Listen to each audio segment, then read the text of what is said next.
Okay guys, आज हम यहाँ पे जावा के अंदर कंस्ट्रक्टर किस तरीके से यूज़ होता है और कंस्ट्रक्टर का बेसिकली यूज़ क्या है ये हम यहाँ पे पढ़ने वाले हैं। So what is constructor. अब कंस्ट्रक्टर को देखने के पहले मैं आपको एक एग्जांपल बताता हूँ। जब हम एक क्लास डिफाइन करते हैं ना, जैसे मान लीजिए सपोज मैंने यहाँ पे लिखा क्लास स्टूडेंट, तो क्लास के अंदर हम ये स्टूडेंट का जो डाटा होता है, जैसे for example integer roll number, okay, ये हमने यहाँ पे लिखा। उसके बाद स्ट्रिंग नेम, ये नेम मैंने यहाँ पे लिखा। ओके, अब सपोज इनको मुझे इनिशियलाइज करना है। इनिशियलाइज करना मतलब क्या कि जहाँ पे हम वेरिएबल लिख रहे हैं उसी जगह पे उसको वैल्यू दे देना। अब ये जैसे एक क्लास ब्लूप्रिंट होता है, क्लास को कोई मेमोरी रिजर्व नहीं होता है, तो यहाँ पे अगर हम डायरेक्टली वैल्यू देंगे so it is not allowed in Java और एनी अदर प्रोग्रामिंग लैंग्वेजेस कि क्लास के जो मेंबर होते हैं ना वहाँ पे डायरेक्टली हम उनको वैल्यू इनिशियलाइज नहीं कर सकते। क्यों नहीं कर सकते, उसका रीज़न है क्योंकि हमने पढ़ा है कि क्लास एक ब्लूप्रिंट है, और अगर ब्लूप्रिंट है तो ब्लूप्रिंट को कोई मेमोरी रिजर्व नहीं होता है।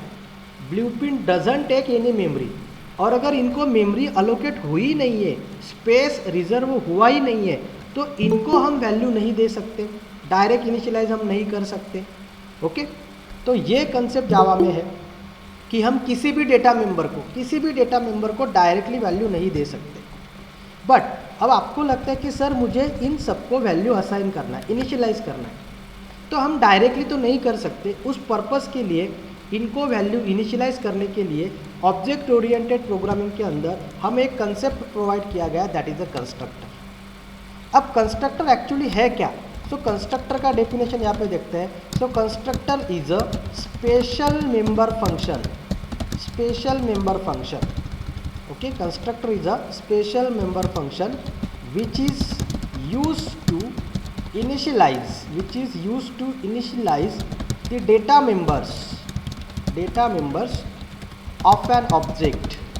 ओके, ऑफ एन ऑब्जेक्ट, ये हो गया उसका डेफिनेशन कि कंस्ट्रक्टर एक स्पेशल काइंड ऑफ मेंबर फंक्शन है, एक स्पेशल फंक्शन है।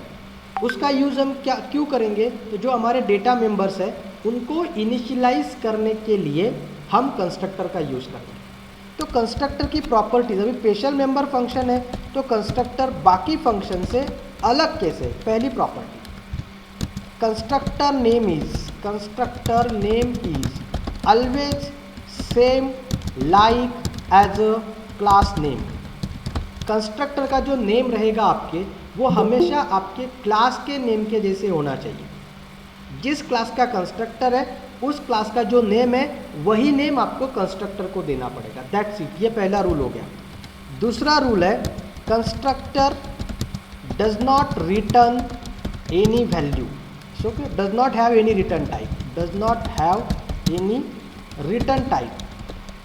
ओके, सो कंस्ट्रक्टर को रिटर्न टाइप नहीं होता है। क्यों नहीं होता है? क्योंकि कंस्ट्रक्टर कभी वैल्यू रिटर्न नहीं करता, उसका काम नहीं है वैल्यू रिटर्न करना। इसलिए कभी भी कंस्ट्रक्टर के नाम के सामने हम रिटर्न टाइप नहीं लिखते, मतलब वाइड, इंटीजर, फ्लोट, कैरेक्टर ऐसा नहीं लिखते। जैसे हम बहुत बार फंक्शन लिखते टाइम ऐसा लिखते हैं वाइड ABC, तो ये वाइड क्या होता है? इस फंक्शन का रिटर्न टाइप है। कई बार हम ऐसा लिखते हैं इंटीजर ABC, कई बार हम ऐसा लिखते हैं डबल ABC, बट कंस्ट्रक्टर को यहाँ पे कोई भी रिटर्न टाइप नहीं होता है। क्यों? क्योंकि constructor does not return any type of value. तीसरा प्रॉपर्टी अगर हम देखेंगे, so constructor always declare as a public. Okay, so constructor को हमेशा आपको पब्लिक डिक्लेयर करना है। ओके, वो पब्लिक होना चाहिए, उसको हम प्राइवेट नहीं रख सकते। क्यों? क्योंकि कंस्ट्रक्टर हमेशा क्लास के बाहर से कॉल होता है। जैसे ही उस क्लास का ऑब्जेक्ट क्रिएट होगा इमीडिएटली उस क्लास का कंस्ट्रक्टर वहाँ पे कॉल हो जाता है। तो इसके लिए हम अगर उसको प्राइवेट रखेंगे तो फिर वो बाहर से एक्सेस नहीं होगा, तो एरर आ सकता है। तो इसीलिए हमेशा कंस्ट्रक्टर को वहाँ पे पब्लिक रखना ज़रूरी है। चौथा प्रॉपर्टी है कि कंस्ट्रक्टर इज कॉल्ड ऑटोमेटिकली। इसको हमें कॉल करने की ज़रूरत नहीं होती है मैन्युअली, वो ऑटोमेटिकली कॉल होता है। बट कब? when the object of that class is created।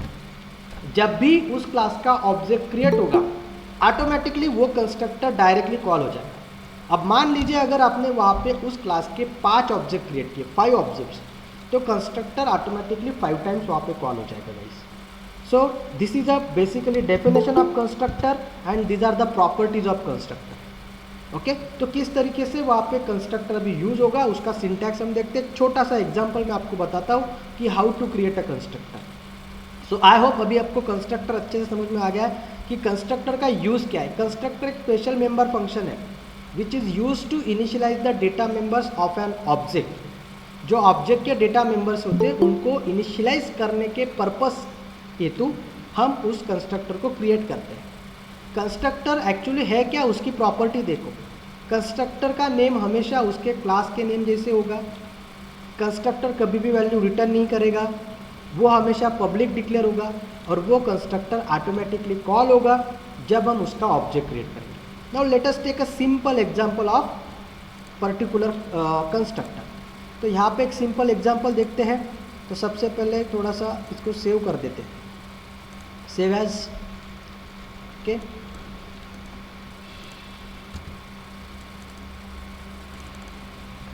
हमारे स्पेसिफिक लोकेशन पे इसको सेव करते हैं। ओके, इसको नाम देते हैं CON, that is constructor CON, या फिर हम उसको नाम देते हैं सैम्पल। चलो कंस्ट्रक्टर दे CON दे देते हैं। CON उसका नाम दिया मैंने, उसको save CON.java। This file name is reserve by Windows, choose another. Okay, so CON.java। Okay, तो ये हो गया फाइल क्रिएटेड। नाउ यहाँ पे इसका फॉन्ट्स पहले मैं बढ़ा लेता हूँ।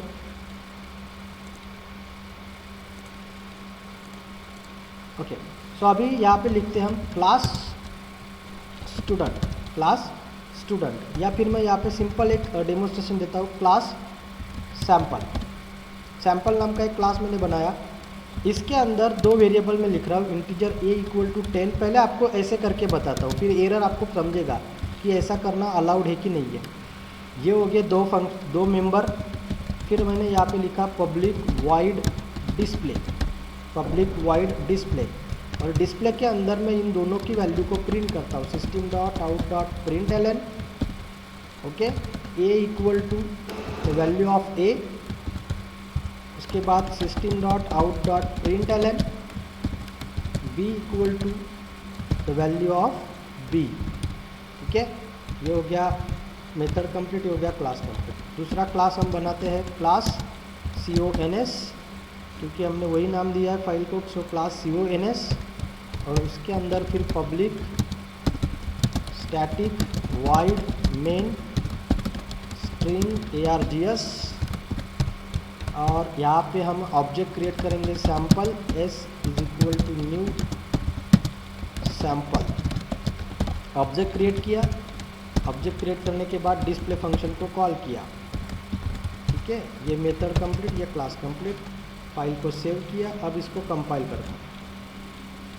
अब कंपाइल करने के बाद देखो वहाँ पे एरर आ जाएगा। Okay, it will take few second, few times. Okay, हाँ अभी देखिए टूल कंप्लीटेड सक्सेसफुली आ रहा है। इसको रन करते हैं। ओके, तो अभी ये जो है, ये जो जावा का नया वर्जन है, इसमें हम इस वैल्यू को इनिशियलाइज कर पाते हैं। ओके, बट अभी अगर हम देखें यहाँ पे, तो ये जनरली अलाउड नहीं होता है, क्योंकि बेसिकली इसको मेमोरी अभी तक के रिजर्व नहीं है, क्योंकि ये ऑब्जेक्ट जैसे क्रिएट हो रहा है उसको मेमोरी रिजर्व हो जा रहा है। ओके, तो ये जो कंसेप्ट है हम इसको वहाँ पे हटाते हैं। अब हम यहाँ पे देखेंगे कि कंस्ट्रक्टर जो है किस तरीके से हम लिखेंगे। तो कंस्ट्रक्टर को इनिशियलाइज मुझे करना है। सो इंटीजर a इंटीजर b मैंने यहाँ पे लिख दिया। सो ये प्राइवेट इंटीजर a है और ये है प्राइवेट इंटीजर b। ओके, तो हम ये यहाँ पे अभी कंस्ट्रक्टर कैसे मेंशन करेंगे। तो कंस्ट्रक्टर मैंने जैसे बोला कि पब्लिक होना चाहिए, पब्लिक। उसके बाद उसका नाम जो होगा वो क्लास का नाम होना चाहिए। सो पब्लिक सैम्पल, ये हो गया कंस्ट्रक्टर। अब इसके अंदर हम वैल्यू देंगे a इक्वल टू 10 और b इक्वल टू 20। ये हो गया कंस्ट्रक्टर। अब ये कंस्ट्रक्टर जो है कंस्ट्रक्टर, ओके सारी प्रॉपर्टीज़ देखो बराबर मैच हो रही है क्या? सबसे पहला प्रॉपर्टी कि उसका नेम और क्लास का नेम सेम है, यस एग्जैक्टली सेम है। उसके बाद दूसरा प्रॉपर्टी कि उसको रिटर्न टाइप नहीं है, हमने सिर्फ पब्लिक लिखा, जैसे डिस्प्ले के जैसे वाइड कीवर्ड वहाँ पे नहीं लिखा है, दूसरा प्रॉपर्टी। तीसरा प्रॉपर्टी कि वो पब्लिक है, हमेशा पब्लिक होना चाहिए, पब्लिक। अब चौथा प्रॉपर्टी कि कंस्ट्रक्टर कॉल हुआ कि नहीं ऑटोमेटिकली, वो हम वहाँ पे पता करते हैं। सो पता करने के लिए हम यहाँ पे एक मैसेज लिखते हैं system.out.println, okay constructor is invoke मतलब कॉल हो गया, ठीक है। ये पता करने के लिए हमने वहाँ पे लिख दिया।